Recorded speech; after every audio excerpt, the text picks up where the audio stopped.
Bonjour Corinne, Bonjour Isabelle. je te laisse te présenter.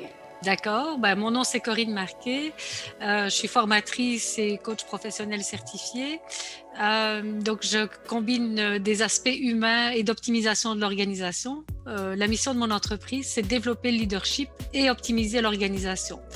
J'ai fait mon black belt et je suis une addict à la formation continue. Donc, de temps en temps, je vais chercher une formation continue côté humain, côté soft et parfois côté méthode, design thinking, etc. Donc, je crois que je vais être une appreneuse jusqu'à ce que je peux plus là, jusqu'à la fin de mes jours. J'aimerais ça continuer à apprendre.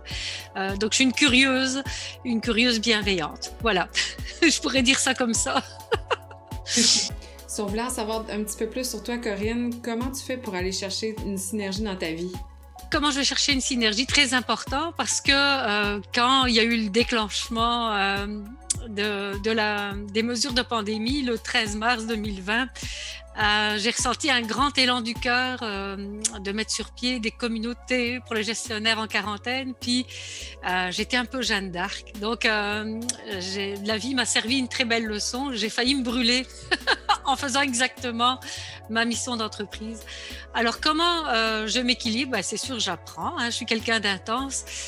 Ça fait longtemps que je suis comme ça. Alors qu'est-ce que je fais? Je fais du sport. Je m'entraîne, je fais partie de cardio plein air. Donc avec cardio plein air, mais j'ai redécouvert mes skis de fond qui étaient restés au sous-sol, le patin à glace. Et on fait beaucoup de Zoom, beaucoup de rencontres en virtuel. Il y a une exigence de proximité psychologique, les gens, et donc ça prend des moments aussi où, en tout cas pour moi, m'équilibrer, où je suis seule. Donc ça vient où je fais le ménage à l'intérieur de moi. Super. Durant le congrès virtuel de l'amélioration continue qui se tiendra le 23 novembre 2021, sous le thème Une vie en synergie, tu partageras des idées et des expériences sur un sujet. Quel est-il? Le titre que j'ai trouvé en me préparant, c'est « Faire face à la complexité avec le lean collaboratif ». J'observe que, en fait, les principes du lean sont encore très de rigueur et de mise, surtout la philosophie. J'ai observé que la philosophie de Monsieur Toyoda au début, qui était une philosophie humaniste qui donnait le pouvoir aux employés. Donc là, on parle beaucoup de l'expérience employée en ce moment avec la rareté de ressources humaines. Et donc, il y avait quelque chose, une âme en arrière de ces méthodes-là. Et on a extrait, l'Occident, un peu ces méthodes, mais on a oublié parfois un peu l'âme. Alors, je pense que la pandémie, c'est sûr, il y a des tragédies qui vont avec ça, mais c'est aussi une opportunité de remettre en question et de faire autrement. Alors, pourquoi est-ce que je parle de la complexité? Parce que ça marchait bien quand on était dans un environnement prévisible. On avait des moyennes, des choses qui se répétaient. Mais là, il y a beaucoup de disruption, ce qui fait que les moyennes prennent le bord. On a toujours notre cloche de Gauss, mais c'est les extrêmes qui nous mènent par le bout du nez. Alors, c'est très déstabilisant.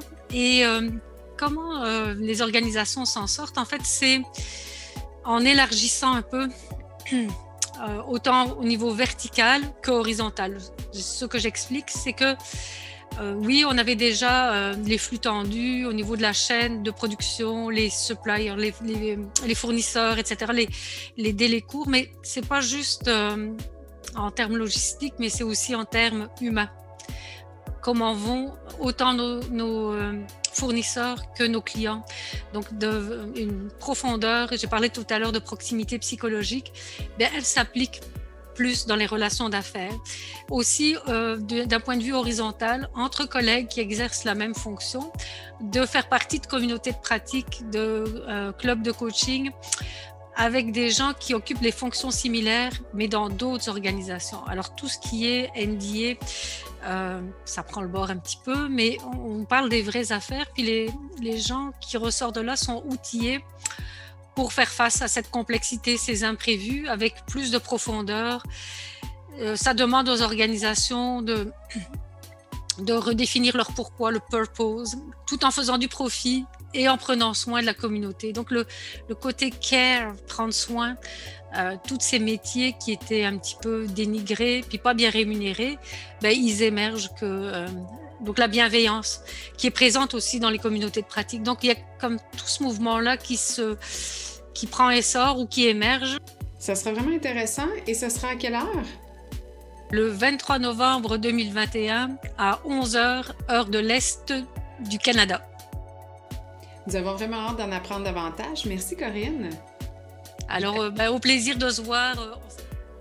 Si ce n'est déjà fait, nous vous invitons à participer au congrès virtuel de l'amélioration continue le 23 novembre 2021 et à partager cet événement à votre entourage.